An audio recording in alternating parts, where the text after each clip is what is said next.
নমস্কার বন্ধুরা, চলে এসেছি একটা চাউমিনের ভিডিও নিয়ে। ভিডিওটি বেশি বড় না, খুবই ছোট একটি ভিডিও এবং খুব তাড়াহুড়ো করে করা একটি ভিডিও। চাউমিনটা প্রথমে সেদ্ধ করে নিয়েছি ভেজিস দিয়ে। ভেজিসের মধ্যে ছিল গাজর কুচি আর বিনস কুচি, আর কিছু ভেজিস দিতে পারিনি। আর দেখো, সাদা তেল দিয়ে দিয়েছি কড়াইতে। সাদা তেল দিয়ে এখানে রসুন কুচি ফোড়ন দিয়েছি।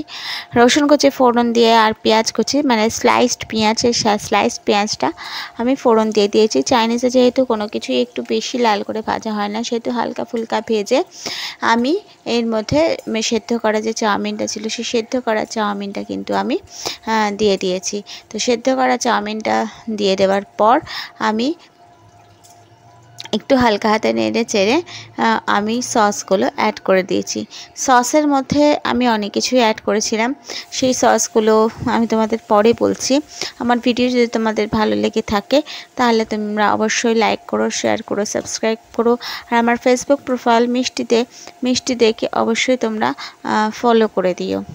তো বন্ধুরা দেখো, শেয়ার করো, যে পেজেস দিয়ে আমি কমেন্টে জানিয়ে অবশ্যই কিরকম লাগছে আমার ভিডিও তোমাদের। মানে পেজেস দেখো, আমি পেজেসের মধ্যে আমি ক্যাপসিকামটা দিইনি। তোমরা চাইলে ক্যাপসিকাম অ্যাড করতে পারো, ক্যাবেজ অ্যাড করতে পারো, মানে বাঁধাকপি অ্যাড করতে পারো। আমি শুধু বেনসের গাজর দিয়ে করে নিয়েছিলাম, খুব তাড়াহুড়োর মধ্যে ছিলাম তার জন্য। যাই হোক, আমি সস দেওয়ার আগে সাদা চাউমিনটা তুলে রেখেছিলাম, কারণ বাড়িতে সবাই সস দেওয়া চাউমিনটা খেতে পছন্দ করে না। তো দেখো, আমি এটা দিয়ে দিয়েছি রেড চিলি গার্লিক সস।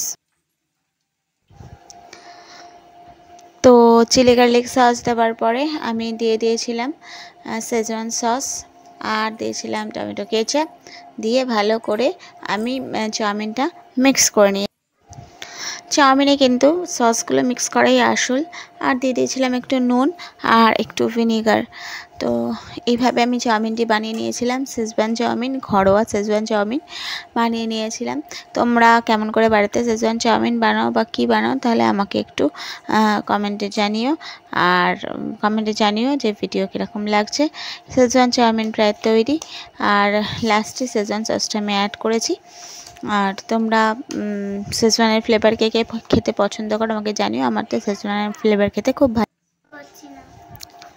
তো বন্ধুরা দেখো, চাউমিনটা আমরা মিক্স করে নিয়েছি। মিক্স করে নেওয়ার পরে আমি নামিয়ে নিয়েছিলাম। চাউমিনে কিন্তু মিক্স করাটাই খুব জরুরি, ভালোভাবে মিক্স করাটা জরুরি। আমি এখানে একটা জিনিস দিইনি, সেটা হলো কাঁচা লঙ্কা কুচি বা চিলি ফ্লেক্স আমি ইউজ করিনি। তোমরা চাইলে কিন্তু কাঁচা লঙ্কা কুচি বা চিলি ফ্লেক্স ইউজ করতে পারো, তাহলে চাউমিনটা একটু বেশি স্পাইসি হয়।